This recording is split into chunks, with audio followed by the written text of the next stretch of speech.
Assalamualaikum warahmatullahi wabarakatuh. Kami dari kelompok 1 mata kuliah pengauditan yang beranggotakan Muhammad Razi, Anica Afdillah, Diana Safitri, dan Maria Ufa. Di sini kami membahas tentang pengenalan audit. Baiklah, saya Maria Ulfa dengan NIM 1830403055 akan membaca tentang bagian A, yaitu definisi audit, di mana audit adalah istilah untuk suatu proses pemeriksaan. Arti audit sendiri lebih sering dikaitkan dengan pemeriksaan pada penyajian laporan keuangan perusahaan.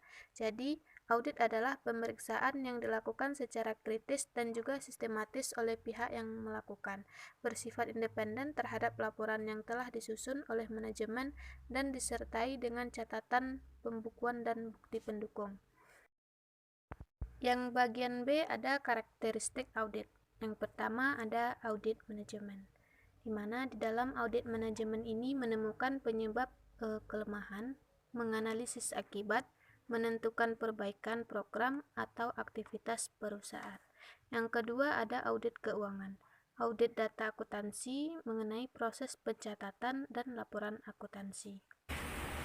Baiklah, saya Anica Afdillah akan membacakan poin C, yaitu perbedaan audit dengan akuntansi. Dalam arti, akuntansi memiliki arti yaitu pencatatan atau kegiatan mencatat secara sistematis dari sebuah rekening organisasi dan membuat laporan keuangan saat akhir tahun, baik bulan maupun tahun.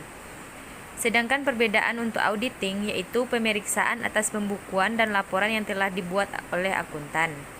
Perbedaan yang kedua yaitu perbedaan peraturan. Untuk akuntansi, peraturan mengikuti aturan dari standar akuntansi negara yang memang sudah dibuat. Untuk auditing tentu saja mengikuti standar on auditing atau standar audit. Yang ketiga, perbedaan dalam jangka waktu. Dalam akuntansi, proses pencatatan dan transaksi terus-menerus dilakukan hingga manajemen tersebut selesai. Namun, jika masih berjalan dan manajemen masih berputar, maka akuntan masih tetap berlangsung. Sedangkan auditing merupakan proses yang berkala dan tidak dilakukan setiap hari atau terus-menerus. Perbedaan yang keempat yaitu tujuan. Jika akuntansi memiliki tujuan untuk memperlihatkan kinerja, profitabilitas, dan posisi keuangan pada sebuah organisasi, sedangkan tujuan auditing yaitu untuk mengungkapkan fakta sejauh mana kelayakan laporan keuangan suatu organisasi dengan memberikan gambaran yang sangat adil.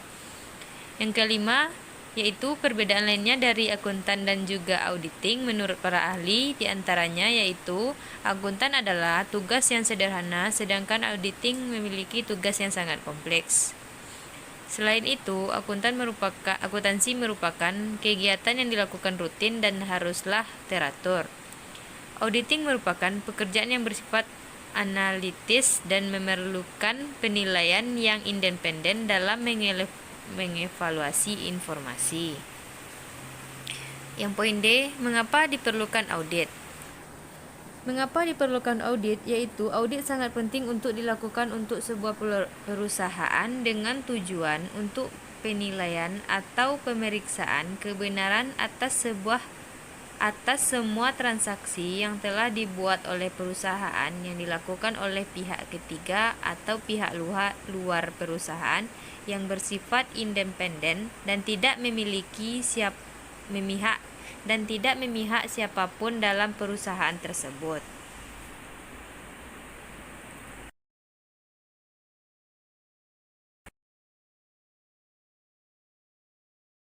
Assalamualaikum warahmatullahi wabarakatuh. Baiklah, saya akan melanjutkan membacakan materi oleh teman saya, yaitu bagian E, tujuan audit. Yang pertama, memastikan kelengkapan.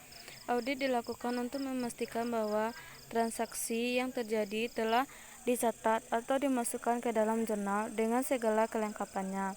Yang kedua, memastikan ketepatan atau accuracy. Kegiatan audit juga bertujuan untuk memastikan semua transaksi dan saldo perkiraan telah didokumentasikan dengan baik, perhitungannya benar, jumlahnya tepat, dan diklasifikasikan berdasarkan jenis transaksi. Yang ketiga, memastikan eksistensi dengan adanya audit, maka pencatatan semua harta dan kewajiban memiliki eksistensi sesuai dengan tanggal tertentu. Dengan kata lain, semua transaksi yang dicatat sesuai dengan kejadian yang sebenarnya. Yang keempat, membuat penilaian. Kegiatan audit juga bertujuan untuk memastikan bahwa semua prinsip akuntansi yang berlaku umum telah diaplikasikan dengan benar. Yang kelima, memastikan ketepatan atau akurasinya. Kegiatan audit juga bertujuan untuk memastikan bahwa pencatatan transaksi dilakukan sesuai tanggal yang benar, rincian dalam saldo akun sesuai dengan angka-angka buku besar, dan penjumlahan saldo dilakukan dengan benar. Yang keenam, membuat pisah batas cut-off. Audit bertujuan untuk memastikan bahwa semua transaksi yang dekat tanggal neraca dicatat dalam periode yang sesuai. Pencatatan transaksi di akhir periode akuntansi sangat mungkin terjadi salah saji. Yang ketujuh, membuat pengungkapan. Audit juga bertujuan untuk memastikan saldo akun dan persyaratan pengungkapan yang berkaitan sudah disajikan dengan baik pada laporan keuangan serta terdapat penjelasan yang wajar pada isi dan catatan kaki laporan yang dibuat. Baiklah, saya Muhammad Razi akan membacakan yang F. Jenis-jenis audit. 1. Pemeriksaan audit laporan keuangan, yaitu pemeriksaan yang mencakup proses pengumpulan dan evaluasi bukti laporan, di mana proses audit keuangan dilakukan oleh pihak eksternal. Audit operasional, pemeriksaan terhadap semua bagian dalam operasional, mulai dari prosedur hingga metode kerja suatu organisasi. Audit ketaatan, pemeriksaan terhadap ketaatan klien, apakah pekerjaan sesuai prosedur yang telah ditetapkan oleh pihak yang punya otoritas lebih tinggi.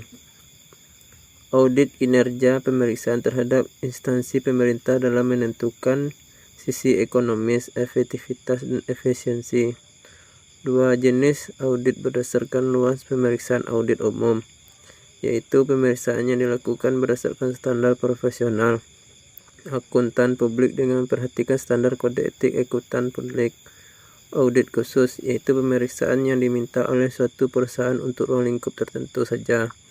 Misalnya, perusahaan ingin mengaudit divisi keuangan saja untuk memeriksa laporan pengeluaran kas perusahaan. G. Jenis-jenis auditor. 1. Auditor pemerintah. Jenis auditor keuangan yang pertama adalah auditor pemerintah, di mana mempunyai tugas melakukan audit pada lembaga atau instansi milik pemerintah. Terdapat pula dua macam auditor pemerintah, yaitu auditor eksternal dan juga auditor internal. Setiap auditor tersebut memiliki pelaksanaan dan juga tugas masing-masing yang berbeda. Auditor independen berbeda dengan auditor pemerintah yang melakukan audit pada instansi pemerintah, maka auditor independen justru melakukan fungsinya pada perusahaan terbuka, mulai dari perusahaan go publik, perusahaan besar hingga perusahaan kecil, maupun organisasi tanpa laba. Fungsi dari pengauditan oleh auditor ini menjadi sebuah bentuk pertanggungjawaban dari lembaga pada stakeholder yang ada ataupun untuk menunjukkan akuntabilitasnya. 3. Auditor intern. Apabila auditor pemerintah bekerja untuk instansi pemerintah dan auditor independen untuk perusahaan terbuka, maka auditor intern dikhususkan untuk membantu manajemen perusahaan tempat di mana bekerja. Hal ini ditentukan menjadi keuntungan tersendiri bagi suatu perusahaan.